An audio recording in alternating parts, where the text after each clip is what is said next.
it wasn't one of these cult texts in the ordinary sense. Okay, like it didn't have any kind of invocations or like Lord rites or anything of that nature. As a matter of fact, it was written out more like a philosophical text where it described to you um, the behaviors of angels. You know what I mean? And then after that, it gets even more intricate. And I think really what made it so dangerous in that time period was because of the view of the church, because this book was telling these people that this magic, it wasn't just symbolic, or allegorical. It was functional. You know what I mean? That by using this book, you could cause the heavens to move according to like an intelligent pattern and stuff like that. You know what I mean? Hmm. And like it also, you remember hearing about the Spellbinding. I have a little bit of a narrative with well, this. you've heard about spirits having a hierarchy according to a lot of these old Of Christian course. beliefs, right? Oh, not just Christians, but all beliefs. They have Mm-hmm. pantheons, hierarchies, of course. You know, Yeah, yeah. In Buddhism too. Yeah. and Absolutely. this kind of stuff would have been dangerous to the church, that Oh so. yeah. They want a monopoly on that stuff. Mm-hmm. Actually, wouldn't it be two churches at the time? Because this is there after the creation of the Church of England, isn't it? So it'd be both Catholic and Anglo-Christian. Mm-hmm. Mm-hmm. Yeah, that just made things even more complicated for people. Well, but before we get too far, I want to make a mental note with Otto here. You bring up Buddhism quite a lot, and so you're gonna It's my shtick. you're gonna receive some questions from me. I know you and we got to do a full show. Keep in mind, my ignorance of Buddhism is vast. I only speak from my own limited knowledge of it. Well, I don't have anything direct, but just Buddhist adjacent sort of things, actually. So you might even be less effective than you think. However, I think you have a better educated guess than anyone else. How about that? Sounds good. That I can live with. Okay, so Sun Wukong.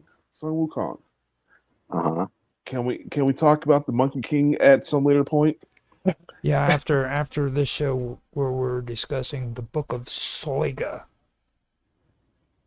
So would that be something related? I mean, we're talking Eastern Western mysticism here. I don't know. It has absolutely nothing to do with the Book of Soiga whatsoever. Right, where's my ignorance? Also, the Monkey King thing, that's all Mahayana Buddhism. Mm-hmm.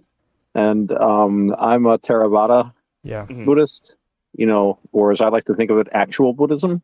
No, I didn't say that out loud. No, Mahayanas are Buddhists too. It's just they just have some weird ideas. Make you, but I am somewhat familiar with the Monkey King, but it's not something that I can speak on with authority. I read the Chinese novel Monkey, The Journey to the West. Yes. That's basically what I know about the Monkey King. Yes, Journey to the West. That's exactly. Yeah. I read that. It was very interesting, but they're Mahayana, so they have some really odd ideas to me. But the one thing I liked about it, we're getting really far from the Book of Soiga. One of the cool things about it was that as the monk traveled through all these journeys, all these adventures with his companions, every so often they would they were good Buddhists, so they were vegetarians. This is Mahayana Buddhism, where you're supposed to be a vegetarian. And every so often, like one of them would eat meat or something, or they'd break a precept and they'd get in trouble. But the monsters all wanted to eat the monk because they thought that if they ate the flesh of an enlightened being, then they would gain this power. Right. And the attitude in it was interesting, that it was seen no different. There was no shock to anyone eating a person than there would be to eating a rabbit or a pig. It was just like, oh, it's just another animal to eat. And there was kind of a message there, just like you don't think anything about eating like, a cow. These ogres and stuff don't even think twice about eating a person. And when I was first reading the book, it's like, there's no shock over this. But then I get into the rhythm of the book. It's like, well, yeah, why would it be any different, a monster eating a person than a person, eating an animal sort of deal. So it was a nice little But that is a Mahayana, that whole vegetarianism thing. My skin is tingling, my friend. Well, it's a good argument for vegetarianism. I mean, I think there are good ethical arguments for vegetarianism. I don't think there are necessarily good health arguments. You just but more questions are. I'm learning some things, but there are more questions that are mounting from that. But I don't want to disrupt the show. Well, you've already done that, so thank you. We got to concentrate on the book of Soiga with all those weird tables in it and stuff. We're well. Some sort of a background to what we're going to talk about. That's what we're talking about right now. Like, okay, you're talking about Buddhism. We started the show off about Soiga. Okay, like that was the topic. Yes. Not Soylent Green. Yeah, that's it's like. Hey, it's better than Soylent Brown, I always say. Well, see, the thing about your soil. The thing about it is with this book, it's like you'll hear everybody always talk about the Voynich manuscript and all of these other manuscripts. This one is probably the most profound out of all of the books. There's only one more book that I think is just as profound. From that time period, but I can bring it up later, but this the Devil's Bible? No. Believe it or not, it is not the Devil's Bible. But the thing of it is it gets less publicity. I believe it's not very well known by too many people. You know what I mean? And it was a very profound text. Well, as this relates to anything in the Nag Hammadi? This book is well, you know how the Voynich manuscript is coded and they can't decipher. Yes. Okay. It has all kinds of pictures of plant life that we don't know about anymore. Yeah. Go ahead. The Voynich manuscript, I think it's been pretty debunked. I've seen some very good. I mean, it's a wonderful, interesting thing, but there are so many. For one thing, the guy that was trying to sell it constantly. He wanted like 20 grand for it, and he had to keep coming down in price. When they examine the paper comes from like all these different sources and like odd cuts, like they'd been cut from books that had like blank pages. Very unusual for binding at that time. And some of the images, this one guy traced to actual like 18th century and 19th century paintings, like the one with all the girls, like with the rope and the stars dancing around. He showed some like French romantic paintings that looks directly taken from, and add that to the guy that was selling it. There was a notorious forger. In concept or actual physical material? Material. When you say it was taken from. Oh no, the concept. I mean, you look at the drawing and then you look at the painting, and it's basically the same thing. It's okay. So. I mean, I would love the Voynich manuscript. I mean, because there's things that you could only see through a microscope in there. There's pictures of things you can only see through a telescope. And that makes it fascinating. And he was trying to sell it as something by Roger Bacon, that basically Roger Bacon invented the telescope and the microscope. And we know he did have magnifying lenses and stuff. He might have seen some stuff, but I don't know. I would love for it to be real. And this guy could be wrong. But the evidence I saw, especially like what got me was like all the way it was bound and the way that the paper, the paper didn't match. It was just like odd cuts from different things. And this guy had been caught forging stuff before. So I don't know. It'd be an interesting book to have, but I don't know. And if they decoded it, who knows what it would say? Like, you idiot, you bought this thing.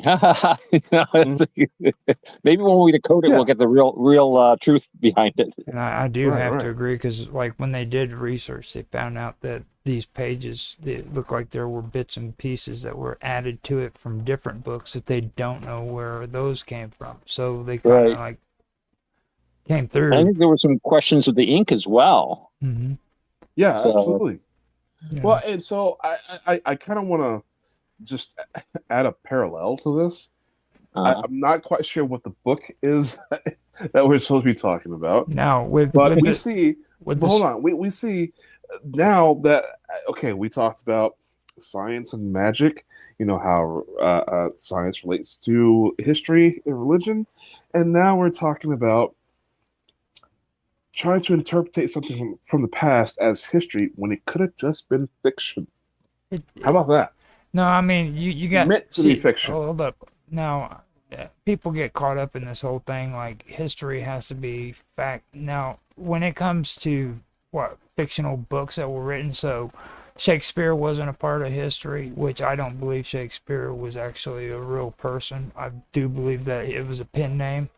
But but you're telling me that these fictional books that supposedly changed every way that we thought about freaking literature since then isn't a part of history, you know?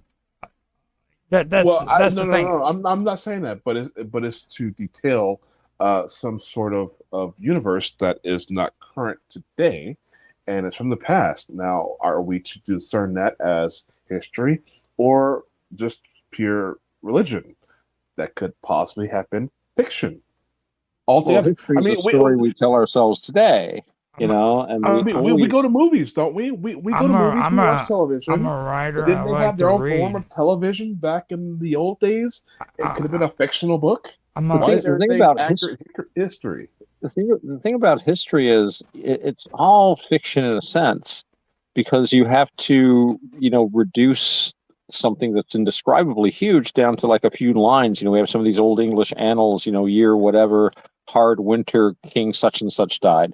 You know, it's very laconic, and we know very little. But I do know there was this wonderful book by, I always mispronounce his name, but it's spelled like Mircea or Mircea Eliade, Eliade, about the cosmic eternal return, like the myth of the eternal return. And, you know, primitive people, so-called primitive people, and I think this is still in all of us, they don't tend to have a historical sense like this happens, that happens, this happens, but of these cyclic patterns. And that's why, like, they'll tell a story about, you know, I was just listening, you know, they tell the same story again and again about these leaders, because they all kind of morph into, because that's the sort of thing a leader does. And it can be good or bad, but like, I was just listening, there was a story about Pedro the Cruel. I think he was King of Castile. And there was a story that he had invited all the beggars and sick and infirm in his realm to a big feast. And he fed them all. I said, how would you like to not have any cares anymore? We'd love that. So he boarded up the doors and burned the place down. And that way he got rid of poverty and homelessness in his kingdom. But they tell the exact same story about Vlad the Impaler in Wallachia. And it's like, did either of these guys do this? Probably not. I mean, why would you burn down a palace anyway just to kill a few like hobos? But it's just that history can become just this like archetype that people are fitted into. Now, I've heard stories that like they were telling stories about the Duke of Wellington or something that matched with like ancient, like, you know, Germanic legends or something, and it never happened. But we're close enough to some of these historical figures. We know that Lawrence of Arabia didn't do this, and Gordon of Khartoum didn't do that, you know, or Chinese Gordon as he was known. But in another 100 years, 1,000 years, you know, history will be these stories. And who's to say that's not accurate in itself? Well, because it reflects our minds. It's like this book too, right here. This kind of goes with like this generation. And when I say this generation, if you're under 40 years old, I'm talking about you. Okay, you've lost nobody on the show, then, right? You've lost the imagination, okay? Because freaking like this stuff is all about ciphers, okay? And this part that I was trying to get to, it's about this cipher that's in the book that for the longest time they could not figure out what the book was actually generating with these ciphers. You know what I mean? And it fascinated them. And for people my age, I find hold up, I'm talking now. Now, for people in my generation, we love that stuff. Okay, we loved reading about magic. We loved reading